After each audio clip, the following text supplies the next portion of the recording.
Dan situasi-situasi di masa lampau selalu muncul di setiap perjalanan hidup. Misalnya digambarkan tadi ahli Taurat sama orang Farisi.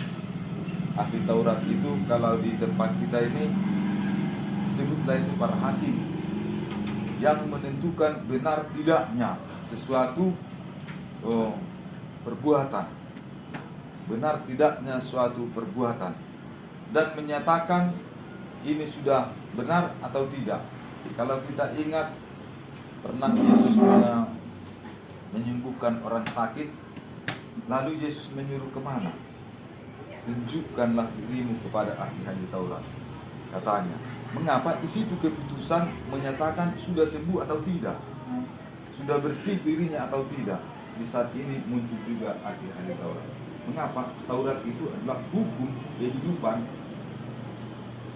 di zaman itu dan sampai sekarang masih aktual. Pelaku-pelakunya itulah orang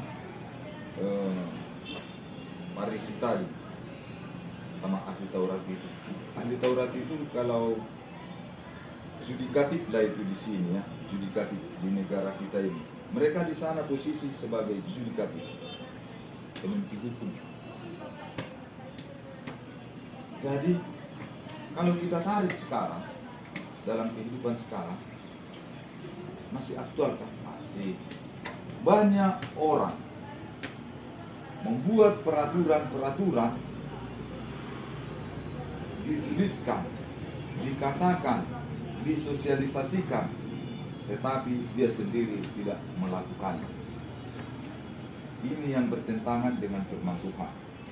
Itu yang diperingatkan oleh Yesus tadi. Dan dikatakan bagi kita, turuti apa yang mereka ajarkan, tetapi jangan ikuti kelakuannya.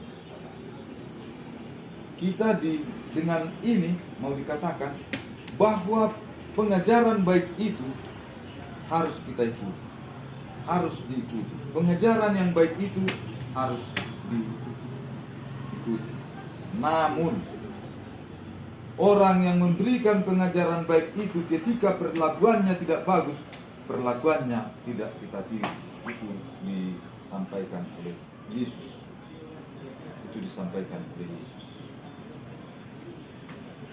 Maka dalam perenungan yang lebih dalam, ketika saya dalami teks ini, orang yang hanya mengajarkan tidak ikut melakukan, ketika dia memberi berkat, kutuk baginya. Kutuk baginya. Saya merinding ketika mendalam ini. Ketika orang tidak benar hidupnya, memberi berkat, itu jadi kutuk baginya. Iya, sampai sekarang saya gak nyaman rasa menyatakan ini. Terlalu keras saya rasa ini. Karena di dalam kehidupan sampai sekarang ini banyak orang kepura-puraan. Dia tidak mau berbuat baik kalau tidak dilihat orang. Dia tidak mau menolong orang kalau tidak diketahui orang.